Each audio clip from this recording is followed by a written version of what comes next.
Don't forget to subscribe.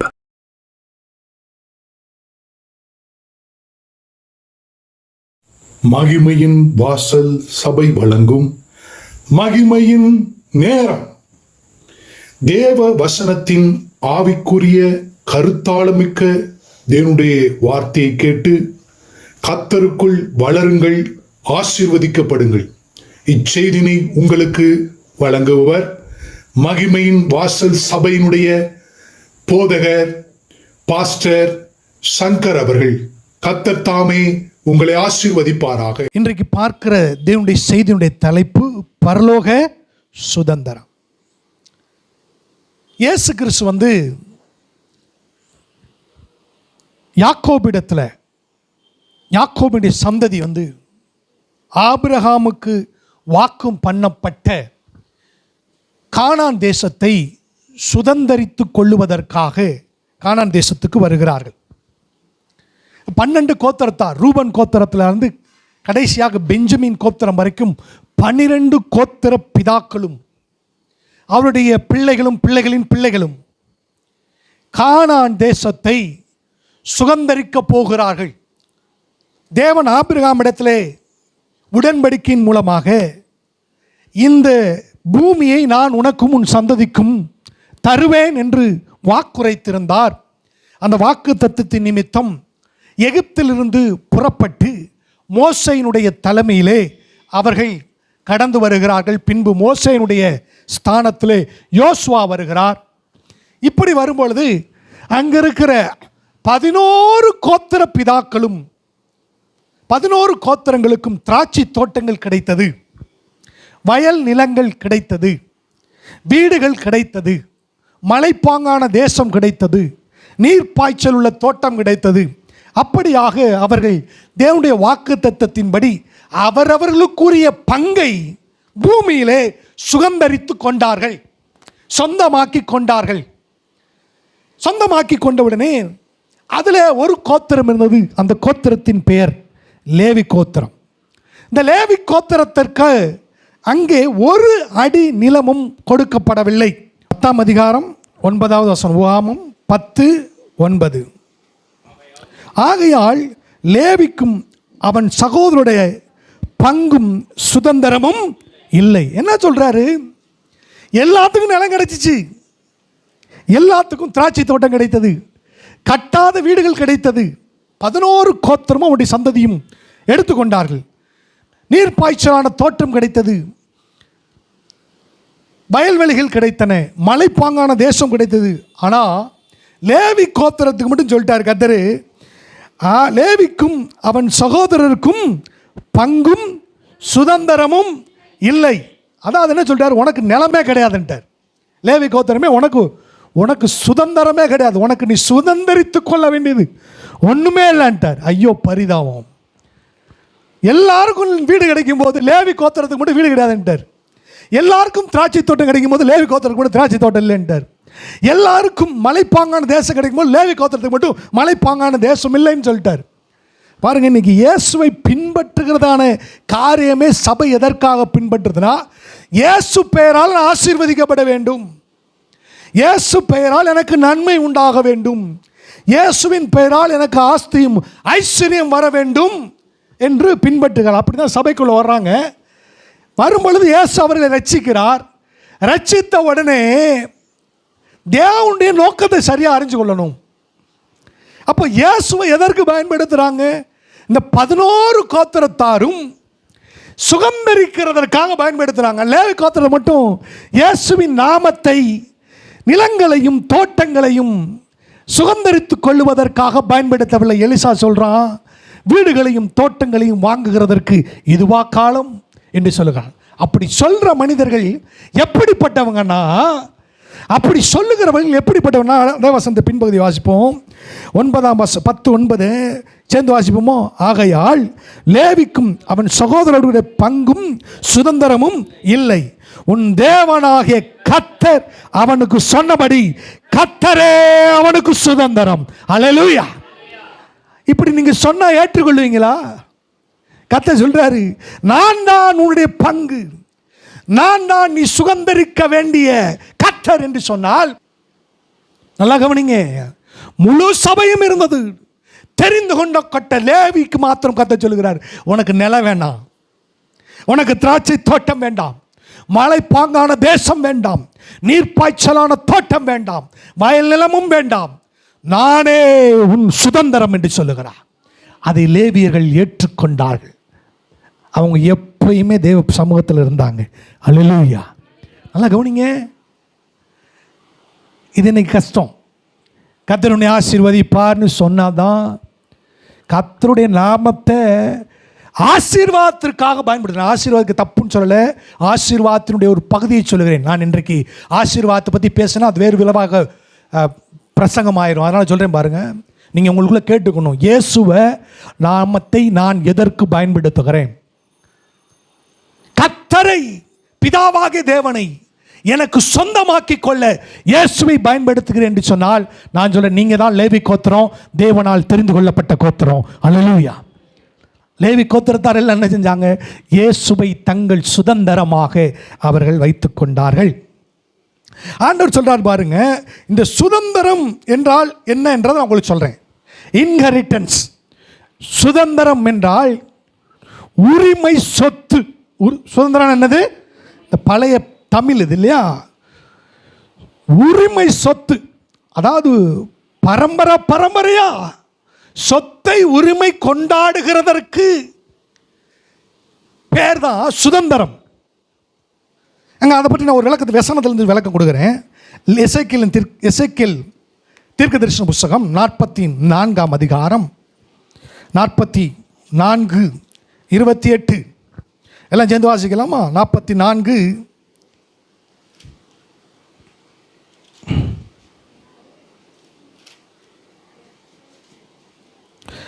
அவர்களுக்குரிய சுதந்திரம் என்னவென்றால், அவர்களுக்குரிய உரிமை சொத்து என்னவென்றால், சுதந்திரம் என்றது உரிமை சொத்து.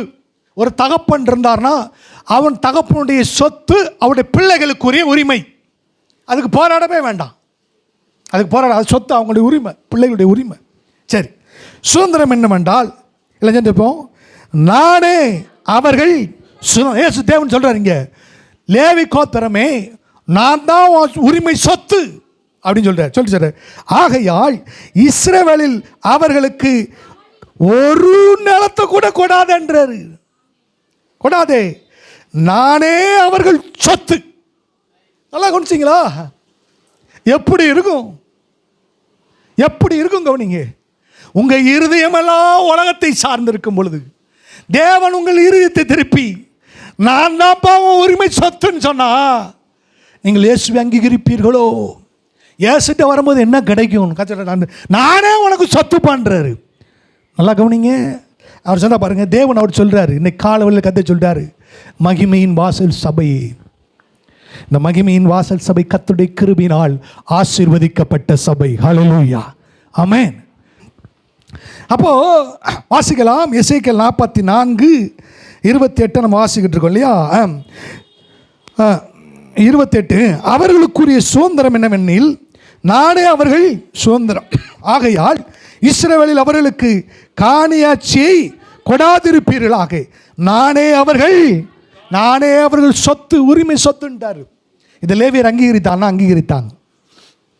நல்லா கவனிங்க, தேவன் அவர்களுக்கு வைத்திருந்தார், அதான் உரிமை சொத்து. தேவன் இந்த லேவியருக்கு சொன்னார். இந்த உரிமை சொத்து எப்படி வேலை செய்யுதுன்னு நான் காமிக்கிறேன். எசேக்கியேல் 46:17 அவன் தன் ஊழியக்காரர், அதாவது ஒரு மனுஷன், இந்த உரிமை சொத்து, இந்த சுதந்திரம் எப்படி வேலை செய்யணும் பாருங்க. ஒரு ஐஸ்வர்யவான், ஒரு சொத்து வச்சிருக்க ஒரு தகப்பன், ஒரு சொத்து வச்சிருக்க ஒரு எஜமானன், ஒரு முதலாளி. அவன் தன் ஊழியக்காரில் ஒருவனுக்கு தன் சொத்தில் ஒரு பங்கை கொடுப்பானாகில் அது விடுதலையின் வருஷம் மட்டும் அந்த வேலைக்காரனிடத்தில் இருந்து பின்பு திரும்பி அதிபதியின் வசமாய் சேரும். அந்த சொத்து அவன் குமாரருக்கே உரியது, இது அவளுடையதாக இருக்கும். நல்லா கவனிச்சிங்களா? சுதந்திரம் என்னன்னா, சுதந்திரம்னா பிள்ளைகளுக்கு உரியது. சுதந்திரம் என்னது? பிள்ளைகளுக்கு உரியது. சொத்து யாருக்கு உரியது? பிள்ளைகளுக்கு ஊறியதாக இருக்குது. இதுதான் சுதந்திரம். சுதந்திரன்றது லேவி கோத்திரது கர்த்தரே சுதந்திரமாக இருந்தார். இல்லை சொந்த ஆஸ்தி வச்சுருக்காங்கண்டா பிள்ளைகளுக்கு தான் சேரும். நீங்கள் அதுக்காக ஃபைட் பண்ண வேண்டியதில்லை. உரிமை சொத்து நினச்சி கண்டிப்பாக பிள்ளைகளை சேரும் என்று எசேக்கியேல் 46:17 சொல்கிறார். இது நீதிமொழிகளின் புஸ்தகம் 19ஆம் அதிகாரம் 14ஆம் வசனத்திற்கு வருவோம். நீதிமொழிகள் 19:14. நீதிமொழிகள் 19:14. வீடும் ஆஸ்தியும் பிதாக்கள் வைக்கும் பிள்ளைகளுக்கு வைக்கும் உரிமை சொத்து. சுதந்திரம் இருக்கு இல்லையா, அது வீடும் ஆஸ்தினா சொத்து, ஆஸ்தினா சொத்தும் பிதாக்கள் தகப்பன்மார்கள் பிள்ளைகளுக்கு வைக்க சுதந்திரம். அல்லேலூயா. அதை உரிமை சொத்துன்னு சொல்கிறார். இப்போ ஆண்டவர் இது உலக பிரகாரமாக இப்படி தான் இருக்குதுங்க. சுதந்திரம் இப்படி தான் இருக்குது. லேவி கோத்திரம் கொஞ்சம் ஸ்பெசிஃபிக்கான ஒரு காரியம். உலக பிரகாரமாக இப்படி தான். உலகம் எங்கிலும் தகப்பன்மார்கள் அவர்கள் சம்பாதிக்கிற சொத்துக்களை தங்கள் பிள்ளைகளுக்கு வைத்து போகிறார்கள், உரிமை சொத்தாக வைத்து போகிறார்கள். ஆனால் லேவி கோத்திரம் மாத்திரம் தங்களுடைய பிள்ளைகளுக்கு கர்த்தரை சொத்தாக வைத்தார்கள். அல்லேலூயா. எதை வைத்தாங்க?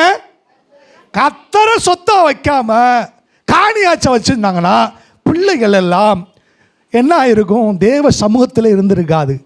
பிள்ளைகளுக்கு லேவி கோத்திரத்தில் பிறக்கிற பிள்ளைகளுக்கு போய் அதில் அவங்க அப்பாட்ட போய் தகப்பனே எங்களுக்கு ஏதாவது காணியாச்சுக்கன்னா சொல்லுவான், கர்த்தரே சொத்து, இந்த சொத்தை வச்சுக்கோ போனால் பிள்ளை ஏற்றுக்கிறோமா? ஆனால் லேவி கோத்திரத்தில் பிறந்த பிள்ளைகள் ஏற்றுக்கொண்டார்கள். ஆனால் அவர்களுக்கு ஒரு குறையும் இல்லை. அல்லேலூயா. கவனிங்க, உலகம் அப்படி தான் வேலை செய்யுது. சுதந்திரம் அப்படி தான் வேலை செய்யுது. இப்போது இயேசு கிறிஸ்து இந்த பூமிக்குள் வருகிறார். அவர் என்ன செய்கிறார் பாருங்க, உங்கள் எல்லாருடைய பாவங்களுக்காக மரித்தார், அடக்கம் பண்ணப்பட்டார், 3ஆம் நாள் என்ன செய்தார்? உயிரோடு கூட எழுந்தார். இப்போ இயேசுவை நீங்கள் சொந்த இரட்சகராக ஏற்றுக்கொள்ளும் பொழுது, அல்லது இயேசு உங்களை தன்னுடைய இரத்தத்தை சிந்தி மீட்டெடுக்கிற பொழுது நீங்கள் என்னவாகிறீர்கள்? யோவான் எழுதின சுவிசேஷ புஸ்தகம் 1ஆம் அதிகாரம் 12வது வசனம். யோவான் 1:12.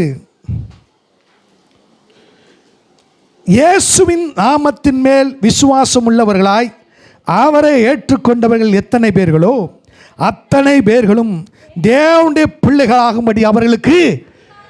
நீங்கள் இயேசுவை ஏற்றுக்கொண்டால் நீங்கள் யாரு? அப்போ இயேசு யாரு அப்படின்னா கலாத்தியர்கள் 4ஆம் அதிகாரம் 6ஆம் வசனத்துக்கு போவோம். நீங்கள் எல்லாம் தேவனுடைய பிள்ளைகள்.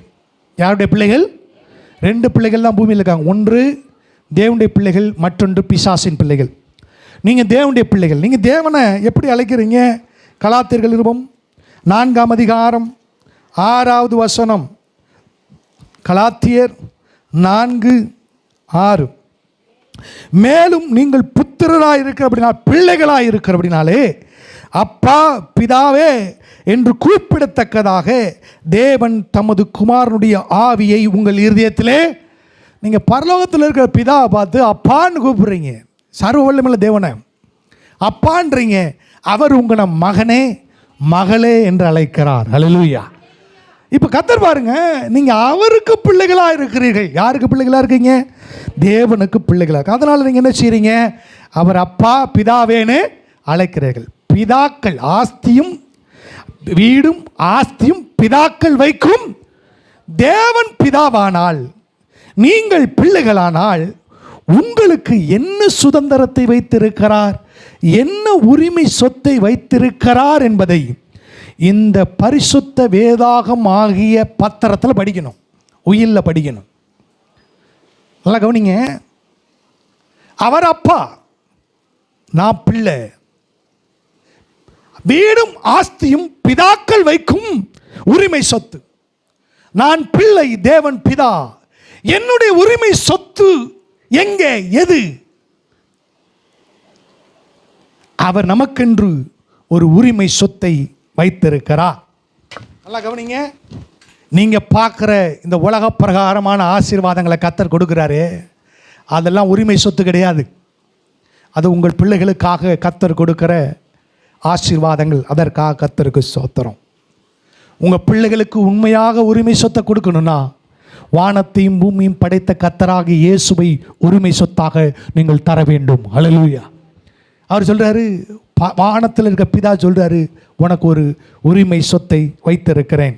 1 பேதுரு புஸ்தகம் 1 அதிகாரம், நன்றாய் கவனியுங்கள். 1 பேதுரு புஸ்தகம் 1 அதிகாரம் 3 முதல் 5 வசனங்களை நான் வாசிக்க இருக்கிறேன். 1 பேதுரு 3 முதல் 5 வரை. நம்முடைய கர்த்தராகிய இயேசு கிறிஸ்துவின் பிதாவாகிய தேவனுக்கு ஸ்தோத்திரம் உண்டாவதாக. பேதுரு தேவனை ஸ்தோத்தரிக்கிறார், நன்றி சொல்கிறார். எதற்கு ஸ்தோத்தரிக்கிறீர் பேதுருவே? பேதுரு ஏன் ஸ்தோத்தரிக்கிறார்னா, நன்றி சொல்கிறார்னா, 4ஆம் வசனம், பிதாவாகிய தேவன், நீங்கள் பிதான்னு கூப்பிடுறீங்கல்ல, அவர் இயேசு கிறிஸ்துவை மரித்தோரிலிருந்து எழுந்ததினாலே கொஞ்சம் கவனமாக சத்தமாக வாசிப்போம். அழியாததும் மாசற்றதும் வாடாததுமாகிய சுதந்திரம். நல்லா கவனிச்சிங்களா? நான் ஏன் கர்த்தரை ஸ்தோத்தரிக்கிறேன்? அழியாததும் பாவம் இல்லாததும் மாசற்றதும் வாடாததும் ஆகிய உரிமை சொத்துக்காக ஜீவனுள்ள நம்பிக்கை உண்டாகும்படி தமது மிகுந்த இரக்கத்தின்படியே என்னை மறுபடியும் பிறக்கச் செய்து அவருக்கு பிள்ளையாக்கினார். அல்லேலூயா, ஆமென். அவர் சொல்றாரு, அப்பா உலக மனுஷன் வந்து ஆஸ்தி ஐஸ்வர்யத்தை கொடுக்குறான். உலக மனுஷனே ஆஸ்தி ஐஸ்வர்யத்தை கொடுத்தா, ஆவிகளின் பிதா பரமபிதா என்னுடைய தகப்பன், நான் அவருடைய பிள்ளை, எனக்கு அவர் வைத்திருக்கிற சுதந்திரம் அழியாததும் மாசற்றதும் வாடாததுமாகிய சுதந்திரம். ஹல்லேலூயா, ஆமென். அடுத்த வருஷம் சொல்ல பாருங்க, அதனால தான் நான் மறுபடியும் பிறந்தோமா. ஏன் மறுபடியும் பிறந்தோன்னு தெரியல பாருங்க. ஏன் மறுபடியும் பிறந்தனா கத்தச்சுட அழியாததும் மாசற்றதும் வாடாததுமாகிய உரிமை சொத்தை உனக்கு கொடுக்கிறதுக்காக தேவ குடும்பத்தில் பிதாவாகிய தேவனுக்கு பிள்ளைகளாக கர்த்தராகிய இயேசுவின் மூலமாய் மறுபடியும் பிறந்திருக்கிறீர்கள். அடுத்த வருஷம் சொல்லி பாருங்க, இப்போ அந்த சொத்து எங்கே இருக்குது? ஆண்டவரே, அழியாதது மாசற்றது வாடாததுன்னு சொல்கிறீங்களே, அது எங்கே இருக்குது? 5ஆம் வசனம் சொல்ல பாருங்க, கடைசி காலத்தில் வெளிப்பட ஆயத்தமாக்கப்பட்டிருக்கிற ரட்சிப்புக்கு ஏதுவாக. பாருங்க, கடைசி காலத்தில் ரட்சிப்புக்கு, முழுசா வாசிக்கிறேன், கடைசி காலத்தில் வெளிப்பட ஆயத்தமாக்கப்பட்டிருக்கிற ரட்சிப்புக்கு ஏதுவாக விசுவாசத்தை கொண்டு தேவனுடைய பலத்தினால் காக்கப்பட்டிருக்கிற உங்களுக்கு அந்த உரிமை சொத்து பரலோகத்தில் வைக்கப்பட்டிருக்கிறது. அல்லேலூயா. நான் சொன்னேன், பரலோகம் தான் எனக்கு உரிமை சொத்து கதையில். பரலோகம் உரிமை சொந்தம் இல்லப்பா, உன்னுடைய உரிமை சொத்து பரலோகத்தில் வைக்கப்பட்டிருக்கிறது. அல்லேலூயா. அதை தான் சொன்னேன், பரலோக சுதந்திரம். இதை சுதந்திரிக்கிற ஆள் கிடையாது. என்ன, நல்லா கவனிங்க, இதை சுதந்திரிக்க நீங்கள் அழைக்கப்படுகிறீர்கள். தேவன் அதை அழைச்சிருக்காரு பாருங்க. யாருக்குன்னா, யாரெல்லாம் ரட்சிக்கப்பட்டிருக்கிறீங்களோ, ரட்சிப்புன்றது இன்னும் முடியல. நல்லா கவனிச்சுக்கோங்க, ரட்சிக்கப்பட்டேன்னு சொல்கிறீங்களா, ரட்சிப்பு முடியல. என்ன முடியலன்னா, உங்கள் ஆவி ரட்சிக்கப்பட்டிருக்கிறது, உங்கள் ஆத்துமா இன்னும் ரட்சிக்கப்படவில்லை, உங்கள் சரீரம் இன்னும் ரட்சிக்கப்படவில்லை. ரட்சிக்கப்பட்டால் மீட்கப்படுது. ரட்சிப்பு என்பது மீட்பு. உங்கள் ஆவி மீட்கப்பட்டிருக்கிறது, 1/3 பங்கு கம்ப்ளீட்டாக ரட்சிக்கப்பட்டுருச்சு. உங்கள் ஆத்துமா இருக்குது பாருங்க, அது இன்னும் மீட்பை பெறவில்லை. உங்கள் சரீரம் இன்னும் என்ன செய்யவில்லை? மீட்பை பெறவில்லை. ஏன் தொடர்ந்து சபைக்கு வரணும்னு சொன்னால், இந்த ஆத்துமா ரட்சிக்கப்படாமல் மீட்படையாமல் இருக்கிறனால பிசாசு உங்கள் ஆத்துமாவை கொள்ளை கொண்டு உங்களை இந்த ரட்சிப்பின் சுதந்திரத்தை சுதந்திரிக்க முடியாதபடிக்கு உங்களை பின்வாங்கவோ அல்லது உங்களை தேவனை மறுதலிக்கவோ செய்து உங்களை ரட்சிப்புக்கு தூரமாக்கி விடுவான். அதனால சபையை ஏன் தேவன் பூமியில் வச்சார்னா, இந்த ஆத்துமா ரட்சிக்கப்படும் வரைக்கும், அவர் கடைசி காலங்களிலே தேவன் வெளிப்படும் வரைக்கும் உங்கள் ஆத்துமா தேவனுடைய வசனத்தின் மூலமாய் ரட்சிக்கப்படும்படியாக ஒவ்வொரு நாளும் தேவ வார்த்தையில் வளரும்படி சபைக்கு கூடி வருகிறீர்கள். அல்லேலூயா. ஒரு 2 வாரம் 3 வாரம் நீங்கள் 1 வாரம் செய்தி கேட்டு இப்படி இருக்கீங்க. 3 வாரம் தேவனுடைய வார்த்தையை கேட்காம இருந்தீங்கன்னா ஆல்ரெடி உங்களை பிசாசு என்ன செஞ்சிருவான், கொல்ல கொண்டு போயிடுவான். எல்லாம் கவனிங்க. 1 வாரம் வரமாட்டாங்கட்டா 3ஆவது வாரம்லாம் சொல்லி அந்த ஆத்மா பின்வாங்க ஆரம்பிச்சிச்சு. பிசாசு வந்து காரியத்தை அந்த ஆத்மா என்ன ரட்சிக்கப்படலை. சரிங்களா? இந்த ஆத்மா என்ன செய்யல, இன்னும் ரட்சிக்கப்படு. உங்கள் சரீரம் ரட்சிக்கப்பட்டுச்சா? உங்கள் ஆவி ரட்சிக்கப்பட்டிருக்குது. உங்கள் ஆவியில் தான் நீங்கள் ரட்சிக்கப்பட்டிருக்கிறீங்க. மீட்பு இன்னும் முடியலை. அதெல்லாம் போட்டுருக்கு பாருங்க. கடைசி காலத்தில் வெளிப்பட ஆயத்தமாக்கப்பட்டிருக்கிற மீட்புக்கு ஏதுவாக. ஏன் விசுவாசம் இருக்குது? நான் உள்ளுக்குள்ள உங்களை கடைசி காலத்தில் மீட்டெடுக்க போறாரு. அதுக்கு விசுவாசம் என்ன செய்யுது, தேவைப்படுகிறது. தேவனுடைய பலத்தினால். யார் காக்குறாங்கள? தேவனுடைய பலத்தினால் காக்கப்பட்டிருக்க உங்களுக்கு அந்த உரிமை சொத்து பரலோகத்தில் வைக்கப்பட்டிருக்கிறது. எங்க வைக்கப்பட்டிருக்கு? உரிமை சொத்து பரலோகம் கிடையாதுங்க. பரலோகத்தில், அந்த பரலோகத்தில் வைக்கப்பட்டிருக்க உரிமை சொத்து எப்படிப்பட்டது? அழியாததும் மாசற்றதும் வாடாததும் ஆகிய அந்த உரிமை சொத்து பரலோகத்தில் வைக்கப்பட்டிருக்கிறது. நல்லா கவனிங்க. 1 பேதுரு புஸ்தகத்தில் பேதுரு ஸ்தோத்திரம் பண்ணுறாரு. இதுக்காக என்னைக்கா ஸ்தோத்திரம் பண்ணிக்காமானா அது என்ன நம்மளுக்கு தெரியாது. ஸ்தோத்திரம் பண்ணுறனா என்னென்ன தெரியாது. அவர் ஸ்தோத்திரம் பண்ணுறார். ஆண்டவரே, அழியாததும் மாசற்றதும் வாடாததும் ஆகிய உம்முடைய உரிமை சொத்து எனக்காக பரலோகத்தில் வைக்கப்பட்டிருக்கிறது.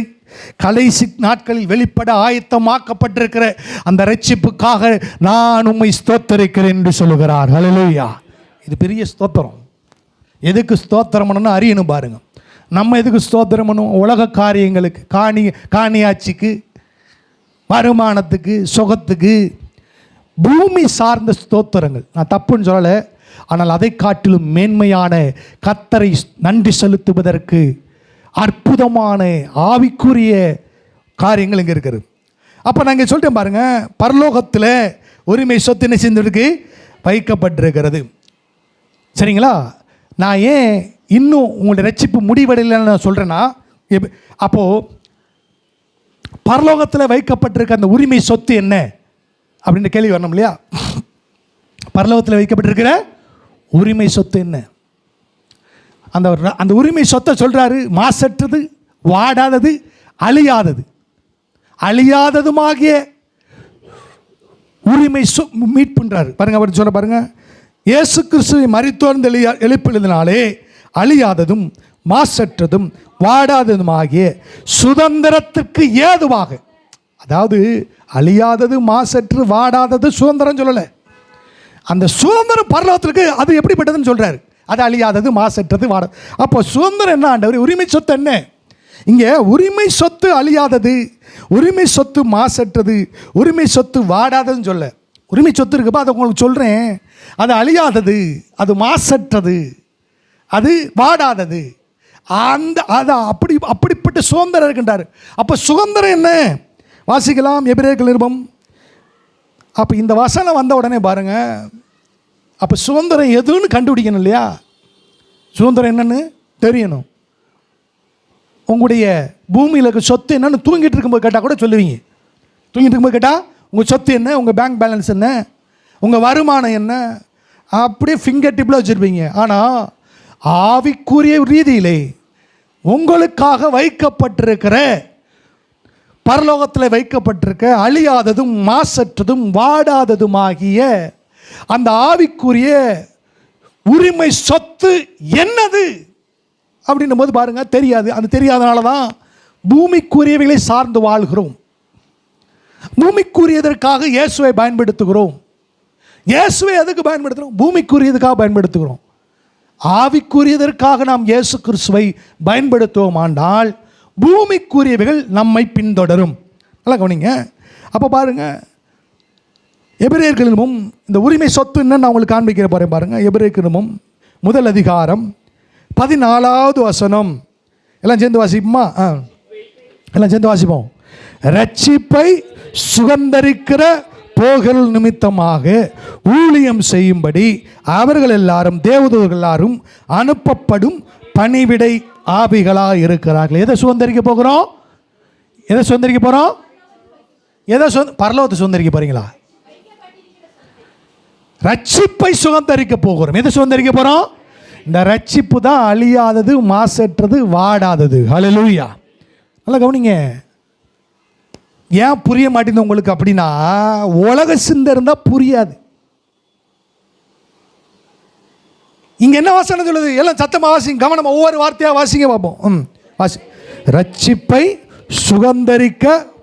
எதை சுதந்தரிக்க போறீங்க? எதை சுதந்தரிக்க போறீங்க? எதை சுதந்தரிக்க போறீங்க?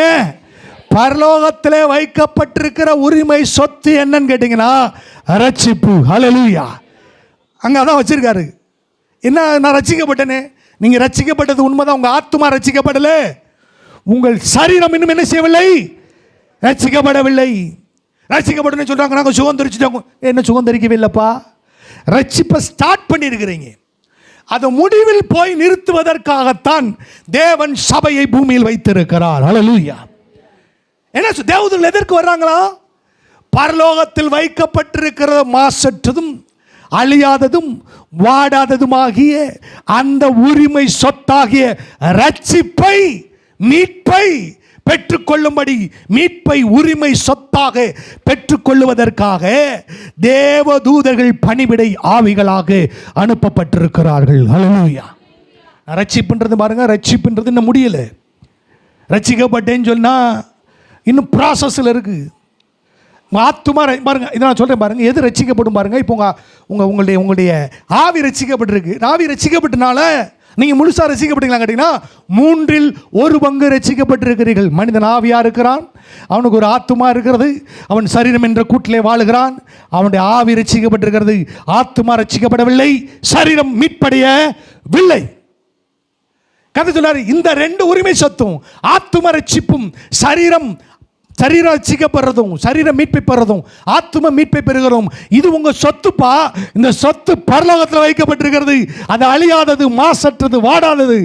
அதை உரிமை சொத்தாக நீங்கள் அந்த பரலோக சுதந்திரத்தை சுதந்திரித்து கொள்ளுகிறதும் கொள்ளாமல் இருக்கிறதும் உங்கள் ஒவ்வொருடைய கையிலும் இருக்கிறது. அல்லேலூயா. ஆமென். நான் சொல்கிறேன், நான் பரலோகத்தில் வைக்கப்பட்டிருக்கிற அந்த ரட்சிப்பை நான் சுதந்திரித்துக் கொள்ளுவேன். ஹல்லேலூயா. நீங்கள் சுதந்திரித்துக் கொள்வீங்க. ஆமென். அப்போ பாருங்க, இதுதான் பரலோகத்தில் வைக்கப்பட்டிருக்கு.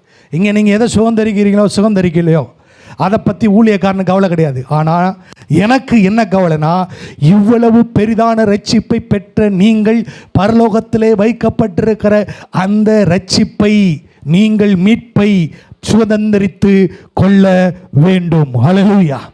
ஆமென். நான் பூமிக்குரிய காரியங்களை பேசும்படி அனுப்பப்படவில்லை. நான் பரலோகத்தின் காரியங்களை வசனத்தின் அடிப்படையில் பேச அழைக்கப்பட்டிருக்கிறேன். ஆமென். ஹல்லேலூயா. நல்லா கவனிங்க. அப்போ என்ன பண்ணுறாங்க? ரட்சிப்பை சுதந்திரித்து. அப்போ ரட்சிப்புன்றது மீட்பு. ரட்சிப்புனா என்னது? உங்கள் ஆவி மீட்கப்பட்டுருச்சு, ஆத்துமா என்ன மீட்கப்படலை. இந்த ஆத்துமா ஏன் மீட்கப்படாதனால தான் அந்த ஆத்துமாவில் வேதனைகளும் துன்பங்களும் இருக்குது. இந்த சரீரம் மீட்கப்படாதனால தான் அந்த சரீரத்தில் வேதனையும் துன்பங்களும் இருக்கிறது.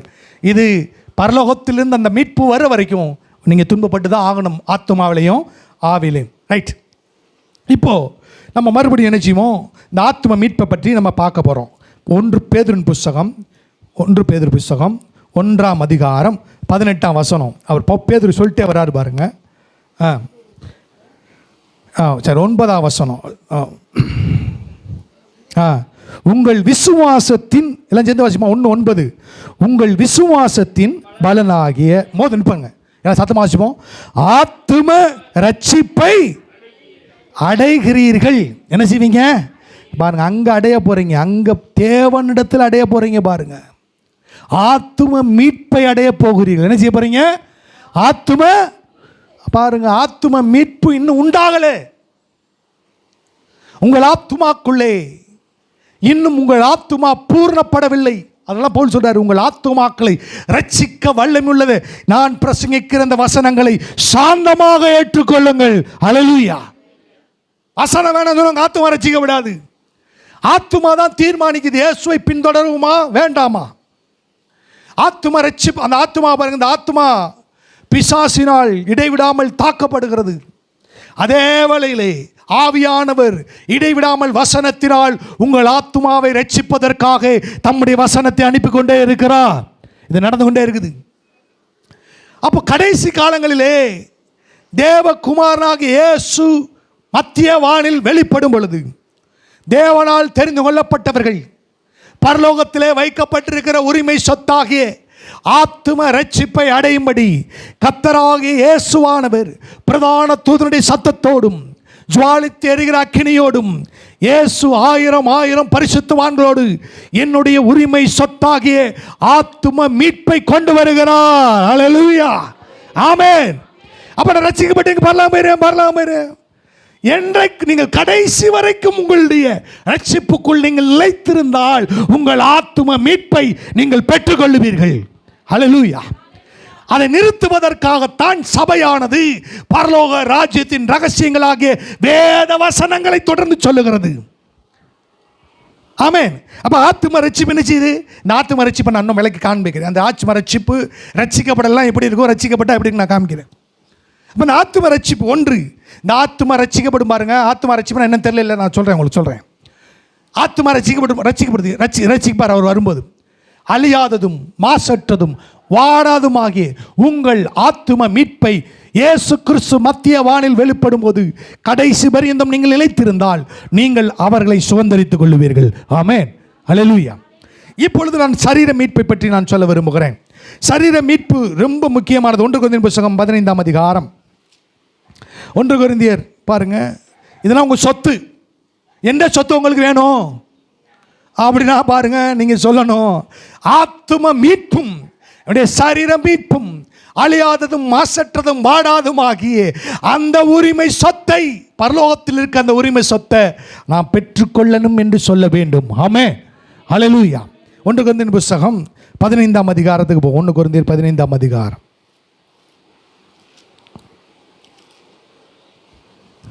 1 கொரிந்தியர் 15ஆம் அதிகாரம் 50ஆம் வசனம். எல்லாம் சேர்ந்து வாசிப்போமா? சகோதரரே, நான் சொல்லுகிறது என்னவெனில் மாமிசமும் இரத்தமும் தேவனுடைய ராஜ்யத்தை என்ன செய்யாது? உரிமை சொத்தை அடையாது. அடுத்து சேர்ந்து வாசிப்போம். அழிவுள்ளது அழியாமையை உரிமை சொத்தை. அந்த அழிவுள்ள மாமிசமும் இரத்தமும் அழியாமை ஆகிய பரலோகத்தில் உள்ள அவையை உரிமை சொத்தாக அடையாது. அவர் சொல்ல பாருங்க 51ல் இவர் சொல்றார், ரொம்ப இதோ ஒரு ரகசியத்தை உங்களுக்கு அறிவிக்கிறேன். நாம் எல்லாரும் ரகசிய வருகை, நாம் எல்லாரும் சாவதில்லை.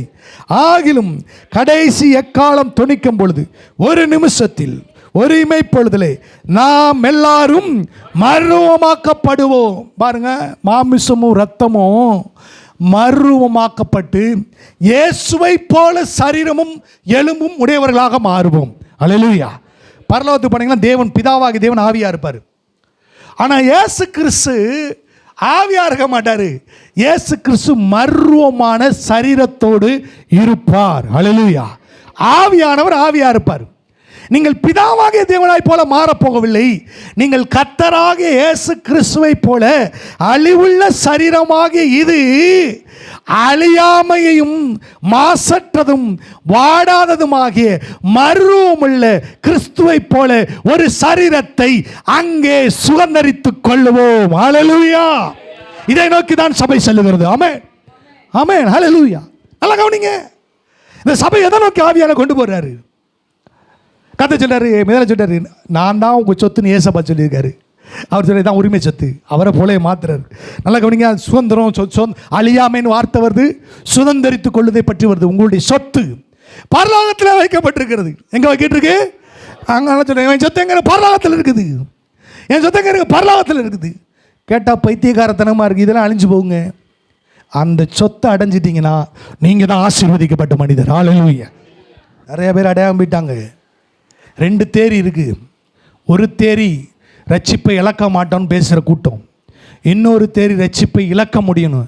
நான் சொல்கிறேன், உங்கள் ரட்சிப்பை இழந்து போக முடியும்.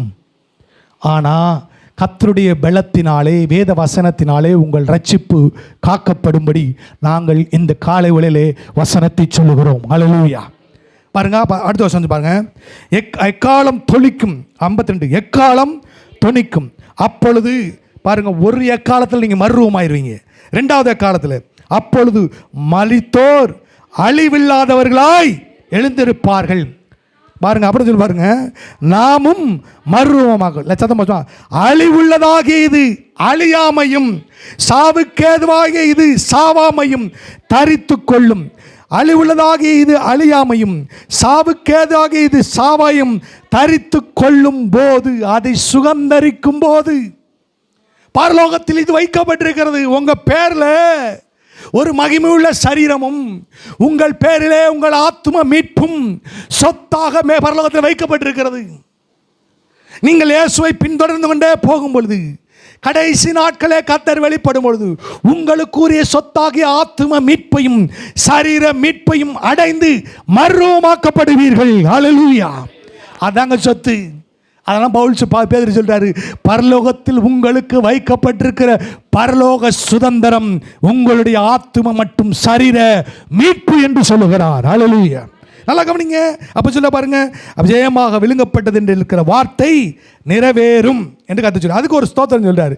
நம்முடைய கர்த்தராகிய இயேசு கிறிஸ்துவினால் நமக்கு ஜெயம் கொடுக்கிற தேவனுக்கு ஸ்தோத்திரம். நான் கேட்குறேன், உங்களுக்கு எந்த சொத்து ரொம்ப தேவை? நான் சொன்னேன், பரலோக சொத்து தான் உங்களுக்கு ரொம்ப தேவை. ஹல்லேலூயா. இது அழிவுள்ளது, அது அழியாதது.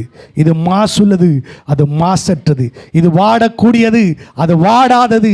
இது அழியக்கூடிய சொத்து, அது பரலோகத்தில் என் பிதா எனக்கென்று வைத்திருக்கிற உரிமை சொத்து. ஹல்லேலூயா. பிதாக்கள் வைக்கும் சுதந்திரம். ஹல்லேலூயா. கர்த்தர் சொல்றாருப்பா, இந்த சுதந்திரத்தை உன் பிள்ளை கூட கொடுக்கலாம். அதான் பெரிய ஆசீர்வாதம். நான் சொல்லுவேன், இந்த ஆத்தும மீட்பை பற்றி நான் ஒரு காரியத்தை சொல்ல விரும்புகிறேன். சரீர மீட்பு உங்களுக்கு புரியுது. நாம் மறுரூபமாக்கப்படுவோம். இன்னும் நம்முடைய சரீரம் அழியாமையை தரித்திருக்கிறது. இந்த சரீரம் அழிவை தரித்திருக்கிறது, அழியாமையை தரித்து கொள்ளும். நம்முடைய சரீரம் அழிவை தரித்திருக்கிறது. கர்த்தர் வருகிற பொழுது அழியாமை தரித்து கொள்ளும், அதனுடைய சொத்து. இந்த ஆத்தும மீட்பை பற்றி நான் ஒரு சில காரியங்களை சொல்கிறேன். இந்த ஆத்துமான்றதுல சித்தம் இருக்குது. ஆத்துமன்னு இருக்குது, சித்தம். நல்லா கவனிங்க. அப்புறம் அறிவு இருக்குது. நான் இந்த உங்களுடைய ஆத்துமான்றது ஒரு மெமரி பாக்ஸ் மாணிக்கு தீர்மானிக்கக்கூடிய சக்தி அதுக்கு இருக்குது. நல்லா கவனிங்க. நான் ஒரு காரியத்தை நான் உங்களுக்கு சொல்ல விரும்புகிறேன். அப்போது அப்படிப்பட்ட ஒரு காரியமாக இருக்குது. இப்போ ஆண்டவர் என்ன சொல்கிறாருன்னா, எபேசியர் 1:13-14 எல்லாம் சேர்ந்து வாசிமா. நீங்கள் உங்கள் ரட்சிப்பின் சுவிசேஷமாகிய சத்திய வசனத்தை கேட்டு விசுவாசிகளான பொழுது வாக்குத்தத்தம் பண்ணப்பட்ட பரிசுத்த ஆவியால் அவருக்குள் முத்திரை போடப்பட்டவர்கள், அவருக்கு சொந்தமானவர்கள், அவருடைய மகிமைக்கு புகழ்ச்சியாக மீட்கப்படுவார்கள் என்பதற்கு ஆவியானவர் நம்முடைய சத்தமாசிங்க சுதந்திரத்தின் அச்சாரமாய் இருக்கிறார். நல்லா கவனிச்சிங்களா? ஆவியானவா இருக்காரா? சுதந்திரத்திற்கு உறுதி அளிக்கிறார். நீங்க உரிமை சொத்தை பெறுவீர்கள் என்பதாக ஆவியானவர் என்ன செய்கிறாரு? உறுதி அளிக்கிறார். இந்த உரிமை சொத்து பத்திரம் தான் சொல்லுது. எப்படி வாசி பாருங்க. நீங்கள் உங்கள் ரட்சிப்பின் சுவிசேஷமாகி சத்திய வசனத்தை கேட்டு விசுவாசிகளான பொழுது வாக்குத்தத்தம் பண்ணப்பட்ட பரிசுத்த ஆவியால் கிறிஸ்து இயேசுவுக்குள் முத்திரை போட்டு, நீங்கள் இயேசுவை ஆண்டவர் ஏற்றுக்கொண்டோனே அவர் சொல்கிறார், இவங்கன்னா நரகத்துக்கு சொந்தக்காரன் கிடையாது, இவங்கெல்லாம் பரலோகத்துக்கு சொந்தக்காரர்கள் என்று ஆவியானவர் ஒரு முத்திரையாக இருக்கிறார். அதாவது ஆவியானவர் ஒரு என்ன செய்கிறார்னா தெரிந்தெடுத்திருக்கிறார். அவர் சொல்கிறாரு, நீங்கள் அந்த ஆவியான அந்த முத்திரை உங்களுக்கு ஒரு உறுதி அளிக்குதான். என்ன உறுதினா, பரலோக சுதந்திரித்து கொள்வீர்கள் என்பதற்காக அது அச்சாரமாக இருக்கிறது. ஆமென். ஆவியானவர் பெற்றுக்கொண்டிருக்கீங்களா? உள்ளுக்குள்ள ஆவியானவர் இருக்குது. இந்த ஆவியானவர் ஏன் பெற்றுக்கொண்டிருக்கேன்னா, நல்லா கவனிங்க. ஆவியானுடைய நோக்கம், ஆவியான நோக்கம் அவர் சொல்லாரு, மீட்பின் நாளிலே நீ பரலோக சுதந்திரத்தை பெற்றுக்கொள்ளும்படி நான் உனக்குள் அடையாளமாக உறுதி அளிக்கிறவனாக இருக்கிறேன் என்கிறார். ஹல்லேலூயா. ஆவியான உள்ள இருக்காரு. அவங்களுக்குள்ள ஆவியான இருக்கும்போது ஆண்டு பாருங்க, ஆவியான சொல்கிறாரு, நீ என்னோட நோக்கம் இந்த உலகத்தில் நீங்கள் ஆசீர்வதிக்கிறது அதெல்லாம் விட்டுருங்க, அது வேறு விஷயம். நான் ஆவிக்குரிய காரியங்களை பேசுகிறேன். இந்த உலகத்தில் இருக்கிற பொழுது ஆவியான சொல்கிறார், நீ பரலோக மீட்பை நீங்கள் பெற்றுக்கொள்ளும்படியாக அவர் உறுதியளிக்கிறார். அவர் முத்திரையிட்டு உறுதியளிக்கிறவராக என்ன செய்கிறாரு? இருக்கிறார். ஆவியான உள்ள இருக்கிறது அவருடைய நோக்கத்தை நீங்கள் கிடையாது. சொல்ல, நீ பரலோக சுதந்திரிக்கும்படி நான் உனக்கு ஒரு அடையாளமாக இருக்கேன், நான் உனக்கு ஒரு உறுதியளிக்கிறேன். ஆகையினால நீ பரலோக சுதந்திரத்தை சுதந்திரத்துக்கு. அந்த வசந்த கடைசி பகுதி வாசிப்போம் பாருங்க, 14 கடைசி. நம்முடைய சொல்லுங்க, என்னுடைய பரலோக சுதந்திரத்தின் உறுதியாயிருக்கிறார். ஹல்லேலூயா. ஆவியானவருக்கு அதான் ரொம்ப முக்கியம். ஆவியானவர் சபையை ஏன் நடத்துறாரு? சபையில் இருக்க ஜனங்களுக்கெல்லாம் ஏன் நடத்துகிறாங்க கேட்டிங்கன்னா, அவர் சொல்லுவார், எல்லாரும் எப்படியாவது என்ன செஞ்சிடணும், அந்த பரலோக சுதந்திரத்தை சுதந்திரிக்கணும். நிறையா பேர் ரட்சிக்கப்பட்டாங்களே தவிர இந்த பரலோக சுதந்திரத்தை சுதந்திரிக்கிறதுக்கு அவர்கள் ஆயத்தமாக இல்லை. அவர்களுக்கு தேவைன்னா உலக சுதந்திரம், உள்ளே வரும்போது உலக சுதந்திரம் கிடைக்கும், நான் இல்லைன்னு சொல்ல. ஆனால் மேன்மை என்னன்னா, பரலோக சுதந்திரத்தை சுதந்திரித்து கொள்ள வேண்டும். இந்த ஆத்தும ரட்சிப்பை பற்றி நான் 2-3 வார்த்தைகள் நான் பேச விரும்புகிறேன். லூக்கா எழுதின சுவிசேஷ புஸ்தகம் 16ஆம் அதிகாரத்துக்கு வருவோம். லூக்கா 16. லூக்கா 16 19 31 வசனங்கள் வரைக்கும் நான் வாசிக்கிறேன். ஐஸ்வர்யமுள்ள ஒரு மனுஷன் இருந்தான். அவன் விலையேறப்பெற்ற வஸ்திரம் தரித்து அனுதினமும் நன்றாய் சாப்பிட்டு வாழ்ந்து கொண்டிருந்தான். லாசரு என்னும் பேர் கொண்டு ஒரு தரித்திரன் இருந்தான். அவன் பருக்கள் நிறைந்தவனும் அந்த ஐஸ்வர்யனுடைய வாசலையே கிடந்தான். ஐஸ்வர்யனா தரித்திரானா அந்த பிரச்சனை இல்லை, ரைட். அவனுடைய மேஜையிலிருந்து விழும் துணுக்கியினாலே தன் பசியை ஆற்ற ஆசை அந்த நாய்கள் வந்து அவன் பருக்களை நக்கிட்டு, பின்பு அந்த தரித்திரன் மரித்து தேவதூதரால் ஆபிரகாமுடைய மடியிலே கொண்டு போய் விடப்பட்டான். நல்லா கவனிங்க, எங்கே போயிட்டான்? இவன் மீட்கப்பட்டுட்டான். எங்கேருந்து? பூமியிலிருந்து மீட்கப்பட்டு பரலோகத்தில் போயிட்டான். பரதேசின்றது பரலோகத்தினுடைய ஒரு பகுதி. ஒரு வீடில் நிறைய அறைகள் இருக்கிறது போல பரலோகத்தில் பல பகுதிகள் இருக்கிறது. அது ஒரு பகுதி தான் பாரடைஸ். ஒரு மனிதன் மரித்த உடனே ஃபஸ்ட்டு வறண்டாண்டுவாங்க இல்லையா, என்ட்ரன்ஸ். அது என்னன்னு கேட்டிங்கன்னா, அது பரதேசி. அது வறண்டா மணிக்கு அங்கே போயிட்டான், இந்த பரதேசிக்குள்ளே போயிட்டான், ரைட்டா. தேவதூதர்கள் என்ன செஞ்சாங்க? கொண்டு போய் விட்டுட்டாங்க. அப்போது இதுதான் நடக்க போகுது. தேவதூதர்கள் என்ன செய்வார்கள்? இயேசு வரும்போது உங்களை எல்லாம் கூட்டி சேர்ப்பார்கள். அவர்கள் தான் அந்த வேலையை செய்ய போகிறாங்க. ஆபிரகாம் அடியில் கொண்டு போயிட்டான். ஐஸ்வர்யவானும் மரித்து அடக்கம் பண்ணாட்டான். பாருங்கள், இப்போ வசனம் சொல்லி பாருங்கள் 23 பாதாளத்தில் அவன் வேதனை படுகிற போது, செத்த உடனே இயேசு கிறிஸ்துவை இவன் வந்து ஆபிரகாம் பார்த்து தகப்பனேன்னு கூப்பிட்றான். அவன் சந்ததியாக இருப்பான் போல், சத்தியம் தெரியும் போல். ஏன்னா சபைக்கு ஒழுங்காக போயிருக்க மாட்டான் போல் தெரியுது. யார்? ஐஸ்வர்யன். சர்ச்சுக்கு என்ன செஞ்சிருக்க மாட்டான், ஒழுங்காக போயிருக்க மாட்டான், வசனம் கேட்டிருக்க மாட்டான், கீழ்ப்படிஞ்சிருக்க மாட்டான், மனசில் நினச்சிக்கிறோம். ஆனால் நான் எப்படியும் பரலாம் போயிடான்னு செத்த உடனே பார்த்தீங்கன்னா அவன் பாதாளத்துக்கு போயிட்டான். இயேசுவை ஏற்றுக்கொண்டும் பாதாளம் போகிறவர்களும் இருக்கிறார்கள். ஆதாம் எங்கே இருக்கான்னு தெரியுமா? ஆதாம் பாதாளத்தில் தான் இருக்கான். ஆதாம் பரலோகத்தில் இல்லை, பரதேசியில் இல்லை. முதல் மனிதனாகிய ஆதாமும் ஏவாளும் பாதாளத்தில் இருக்கிறார்கள். அப்போ ரட்சிக்கப்பட்டவர்கள் தங்கள் ரட்சிப்பை காத்து கொள்ளவில்லை என்று சொன்னால், தேவன் தங்களை நடத்துகிற வழியிலே அவர்கள் நடக்க மறுத்தால், மனம் திரும்பி நன்றி உணர்வோடு கீழ்ப்படியாமல் இருந்தார்களானால், நான் மறுபடியும் சொல்கிறேன், மனம் திரும்பி தேவனுக்கு நன்றி உணர்வோடு கீழ்ப்படியாமல் இருந்தார்களால் நிச்சயமாய் இந்த ஐஸ்வர்யான் போன பாதாளத்தில் ரட்சிக்கப்பட்ட ஒரு மனுஷனும் போய் சேருவான். ஆனால் அதே வேளையில் ரட்சிக்கப்பட்டு மனம் திரும்புகிறவும் தேவனுடைய வார்த்தைக்கு கீழ்ப்படுகிறோம், தேவன் தன்னுடைய வாழ்வில் செய்த நன்றிகளை சாகும் வரைக்கும் இயேசுவை பின்தொடர்ந்தால் அவன் பரதேசிக்கு போவான். ஆதாம் எங்கே போயிட்டான்னா, நேரடியாக எங்கே போயிட்டான்? பாதாளம் போயிட்டான். யூதாஸ்காரியத்தை எங்கே போனால் நீங்கள் உடனே சொல்லிடுவீங்க, யூதாஸ்காரியர் எங்கே போயிட்டான்? எங்கே போயிட்டான்? இப்போ எல்லாம் நீங்கள் நம்ம பாதாளம் போவோமா பரலோகம் போவோமா? யூதாஸ் எங்கே போயிட்டான்? பாதம். இங்கே எல்லாம் நல்லா இருக்குது, கண்ணை மூடனே பரதேசிக்கு போகணும். எங்கே போகணும்? அதான் சொத்து. அதை என்ன செய்து புசிப்போம், குடிப்போம், விளையாடுவோம்னு இருந்தீங்கன்னா, நான் சொல்கிறேன், அவேர்னஸ் இல்லாமல் விழிப்புள்ளவர்களாக இராது இருந்தீர்களானால் பாதாளத்தில் பங்கடைவீர்கள். இந்த ஆத்ம மீட்பை சொல்கிறேன் பாருங்க. போயிட்டான். உள்ளே போன உடனே அங்கே சொல்ல பாருங்க, அவன் சொல்ல பாருங்க, பாதாளத்தில் அவன் வேதனைப்படுகிற பொழுது. நல்லா கவனிங்க, இந்த பூமியில் வேதனை ரொம்ப கொடுமையான வேதனை எது தெரியுமா? மன ரீதியாக நீங்கள் படுகிற பாடு தான் ரொம்ப வேதனை உள்ளது. சரீர பெயினை கூட நீங்கள் தாங்கிக்கலாம், சரீர பெயின் என்ன செஞ்சலாம், தாங்கிக்கலாம், அது காயா ஆறுது. மனதை பிசாசு ஏதாவது ஒரு இடத்துல சரி அவங்கள வேதனைப்படுத்திட்டே இருக்கான் பாருங்க. ஒரு மனிதனை ஜெயிலேருந்து வெளியே கூட்டு வந்தாங்க சிரியாவில். இப்போ 38 வருஷம் கழிச்சு அவனை வெளியே கொண்டு வந்தாங்க. 38 28 சம்திங் ஹேப்பன். கூட்டத்தானே வந்தாலும் சொல்கிறான், ஃபிசிக்கலான டார்ச்சரை பார்க்கலும் மன ரீதியான கொடுமை தாங்க முடியலன்றான். நரகத்தில் என்ன இருக்குன்றீங்கன்னா, ஃபிசிக்கலாக வேதனை இருந்தாலும் அதை காட்டிலும் உங்கள் ஆத்மாக்குள்ள ஒரு வேதனை இருக்கு பாருங்க, அது நீங்கவே நீங்காது. அதுதான் அங்கே அந்த அப்படி அந்த பரலோகத்துக்கு போனால் பாருங்கள் லாசரு அந்த ஆத்ம வேதனையிலேருந்து விடுவிக்கப்பட்டுட்டான். அல்லேலூயா. நல்லா புரிஞ்சுக்கோங்க, அது ரொம்ப வேதனை உள்ளது. அந்த ஆத்ம வேதனை இந்த பூமியில் மனது வேதனைப்படுது இல்லைங்களா? பொறுத்துருங்க, உங்கள் ஆத்ம ரட்சிப்பு வருகிறது. அல்லேலூயா. ஆமென். நான் சொன்னேன், எவ்வளோ வேணாலும் நீங்கள் வேதனைப்படுத்திக்கப்பா, ஒரு நாள் என் ஆத்மா மீட்கப்படும். ஆமென். அங்கே பரதேசுக்குள்ளே போன உடனே என்ன நடக்குதுன்னா, என் ஆத்மா ரினிவல் பண்ணப்படும். அதாவது என் ஆத்மா புதுப்பிக்கப்படும். ஏன்டா அந்த வேதனை உனக்கு வாடா உள்ள.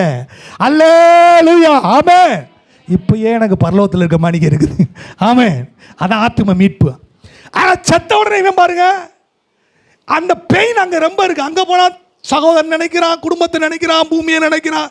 இங்கே வேதனை எதனால் வருது? உங்களுக்கு மற்றவர்கள் பண்ணின காரியங்கள்னால தானே வேதனை வருது. வேதனை வந்த பிறகு பாஸ்டமா சொன்னாங்க, அவங்களுக்கு திருப்ப செய்யாதீங்க என்றார். ஏன் கேட்டார், நீ ஆத்மா ஒன்று பரலோகத்தை சொத்து இருக்கப்பான்றார். அந்த வேதனை இருக்காது. ஆத்மா வேதனை கடந்து போயிருக்கீங்களா? இங்கே இருக்க எல்லாத்துக்காரும் நான் ரொம்ப கடந்து போயிருக்கேன். நான் கடந்து போயிருக்கேன், பயங்கரமாக கடந்து போயிருக்கேன். ஏன் தெரியுமா? எனக்கு ஒரு நாள் கர்த்தர் அந்த பரலோக சொத்தாகிய ஆத்ம மீட்பை வைத்திருக்கிறார். ஆமென். அவர் கேட்க சொல்கிறா பாருங்க, அப்போ சொல்ல பாருங்க, பாதாளத்தில் அவன் வேதனைப்படுகிறது. இந்த நரகமே போலங்க, என்ன ஜட்ஜ்மெண்ட் வரல, 2ஆம் மரணத்துக்குள்ளே போல. பாதாளத்தில் அவன் வேதனைப்படுது. அவன் சொன்னான், தன் கண்களை ஏறெடுத்து தூரத்திலே ஆபிரகாமையும் அந்த பரதேசியும் லாசருவையும் கண்டான். எல்லாம் கவனிச்சிங்களா? வேதனை ஸ்டார்ட் ஆயிடுச்சு. எல்லா நினைவுகளும் உங்களுக்கு வேதனை உள்ள நினைவுகள் திரும்ப வந்துட்டே இருந்துச்சு. என்ன செய்வீங்க நீங்கள்? என்ன செய்வீங்க நீங்கள்? இதுக்கு என்ன மருந்தாக இருக்குது பூமியில்? நான் இங்கே பூமியில் ஒரு மருந்து இருக்குது, வேத வசனம். ஹல்லேலூயா. நீங்கள் வேத வசனத்துக்கு போனீங்கன்னா அது ஆற்றும். உங்கள் ஆத்மாவை என்ன செய்யும்? ஆற்றும். பரலோகத்துக்கு போனீங்கன்னா கற்று சொல்லுவாங்க, ஆத்மா மீட்பப்பட்டு பெறதுக்கு வந்திருக்கப்பா, எல்லாம் போயிடும். நீங்கள் என்னை பார்க்கலாம், நான் உங்களை பார்க்கலாம், பரலோகத்தில் உங்கள் அம்மா அப்பா பார்க்கலாம், எல்லாரையும் பார்க்கலாம். ஆனால் அம்மா அப்பா பார்த்தீங்கன்னா அம்மா அப்பான்னு ஓட மாட்டோம். அம்மா அப்பா ஓ நீங்கள் இங்கே தான் இருக்கீங்களா, ஏசு பார்த்து அப்பான்னு ஓடுவோம். ஹல்லேலூயா.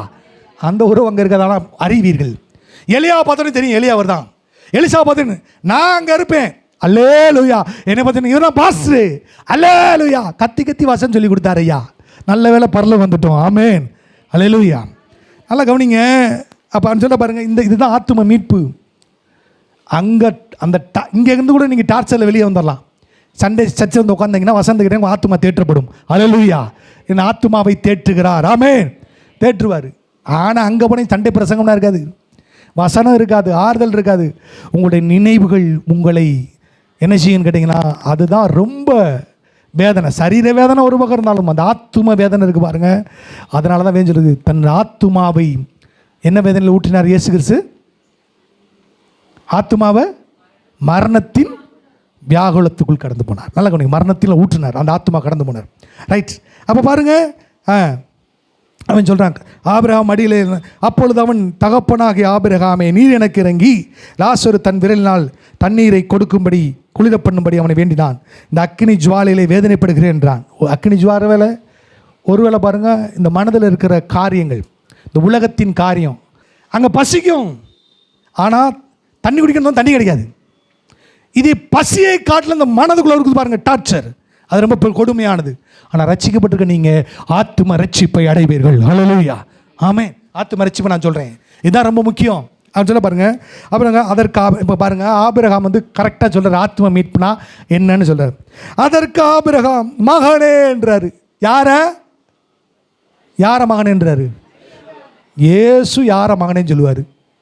ரட்சிக்கப்பட்டவங்கள தான் சொல்லுவார். இவன் சொல்கிற ரட்சிக்கப்பட்டவன் இவன் நான் போய் இன்டர்வியூ எடுத்தேன்னா அவன்கிட்ட போய் எடுத்துட்டான். பாதாளத்தங்களாம் இன்டர்வியூ எடுக்க முடியாது, பரலோகத்துக்கு போய் தான் இன்டர்வியூ எடுக்க முடியும். ஆனால் பைபிளில் கேட்டோம்னா, டே ரட்சிக்கப்பட்டேன், மகிமையின் வாசல் சபைன்னு ஒரு சபைக்கு போகாமல் எனக்கு வாய்ப்பு கிடைக்காமல் போச்சு, அதனால் இங்கே வந்துட்டேன் அப்படின்வான். Right, okay. மகனே, நீ பூமியில் இருந்த காலமெல்லாம் உன் நன்மைகளை அனுபவித்தாய். லாசரும் அப்படியே பலவிதமான தீமைகளை பிசாசினால் அனுபவித்தான். என்ன சொல்ல பாருங்க, அதை நினைத்துக்கொள். நன்மையை அனுபவிச்சதை நினைச்சுக்கொன்றாரு. ஐயோ ஐயோன்றாரு. என்ன வேதனை பாருங்க. 1 மணி ஆச்சுன்னா பெரிய கிராண்டாக சாப்பாடு, அதை நினச்சிக்கோ ஆபிரகாமே, ஐஸ்வர்யவானே அதை நினச்சிக்கோன்றார். ஐயா, அது நினைக்கிறதாயா வேதனை அப்படின்னு சொல்ல பாருங்க. இப்பொழுதோ லாசருடைய ஆத்துமா தேற்றப்படுகிறது.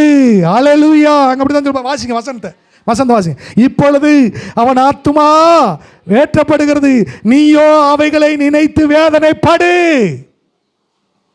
ஆத்து மறைச்சி பார்த்தீங்கன்னா ஒரு வசந்து சொல்கிறேன். பூமியில் நடந்த அத்தனை காரியங்களும் அவனுக்கு அங்கே வேதனை உள்ளதாக இருந்தது. யாராவது பிரசங்கம் பண்ணியிருப்பாங்க, அதே நினச்சி வேதனைப்படு. ஆனால் லாசரு உள்ளே போகும்போது அவனுடைய ஆத்துமா என்ன செஞ்சிருச்சு? ஆத்துமா தேற்றுகிறார். அதான் வசனம், தேட்டிட்டாரு.